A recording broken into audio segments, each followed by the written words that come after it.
Look, a lot of y'all are flooding my comment section with behind the curve nonsense, like it's some kind of mic drop moment for all you ball earth crowd.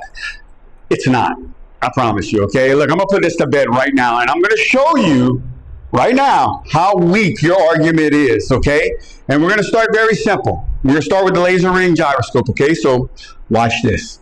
Carried out an experiment to test the rotation to the Earth.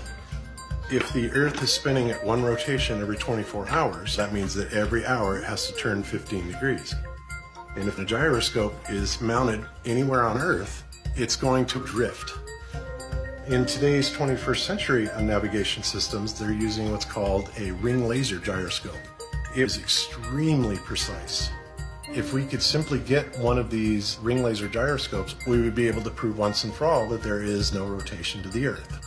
One of the people in the community actually purchased one for $20,000. But what we found is when we turned on that gyroscope, we found that we were picking up a drift, a 15 degree per hour drift.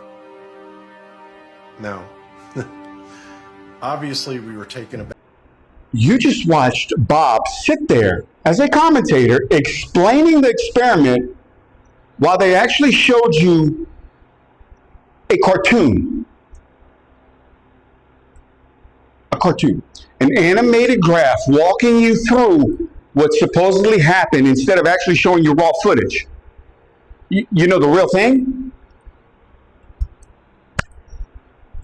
Look, if y'all think that a narrator talking over a drawing counts as scientific proof, I honestly don't know what to tell you. I really don't. Okay, because that's not an experiment, that's a storyboard with a voiceover. I seriously can't believe I'm making this.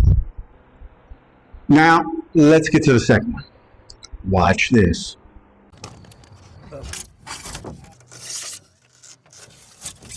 You have a backup experiment. If you're seeing through this hole, through the next hole, and seeing the light at the backboard, or at 17 feet off the water, the Earth is flat. If he's holding it up at 23 feet high and we're seeing the light, well, that's because the Earth's curved. So I should only be able to see it when it's at 17 feet. Okay, go ahead and drive down there, Enrique. You're going to hold the light there. Enrique, how high is your light? 17 feet. I mean, it's as... we don't see you, Enrique. Lift up your light way above your head. Interesting.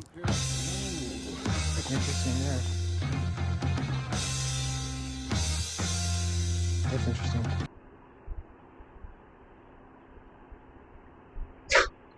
Okay, let's talk about it, okay? Because they ran this experiment over land with a small stretch of water in the middle of it, like a pond or a lake, right? It wasn't open water, and that's the difference. But they really want you to believe that this was a fair controlled test of curvature.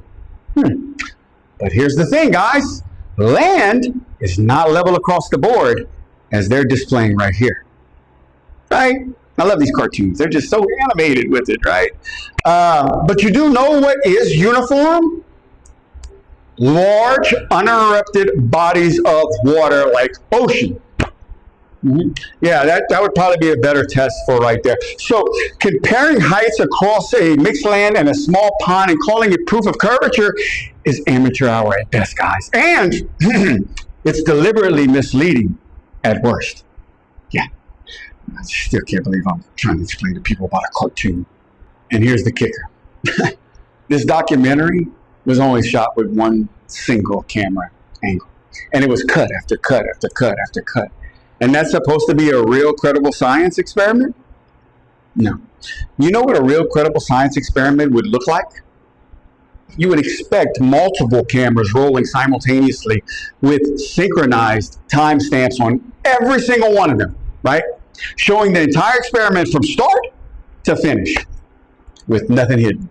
But instead, we get edits stacked on top of edits. And we're supposed to take that and trust it? Yeah, y'all are special. So whenever you come into my comment section acting an ass and thinking that behind the curve settled everything, yeah, well, I'm going to need you to understand something there, genius. You're not defending science. You're defending a cartoon and a highlight reel. Yeah, and if that's enough to convince you, that says a lot more about how easily it is that you accept what you're spoon-fed than it does about the shape of the earth. But I digress. Do me a favor, guys. Stay curious, stay enlightened, and always smile.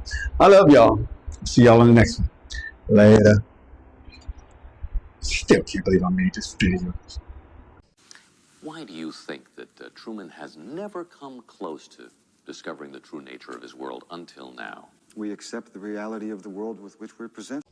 What's dangerous is when the universe pick you and you put on the magic glasses. There's rules that go with them. You can never take them off.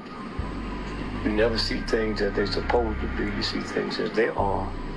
You can never force nobody else to wear them. So,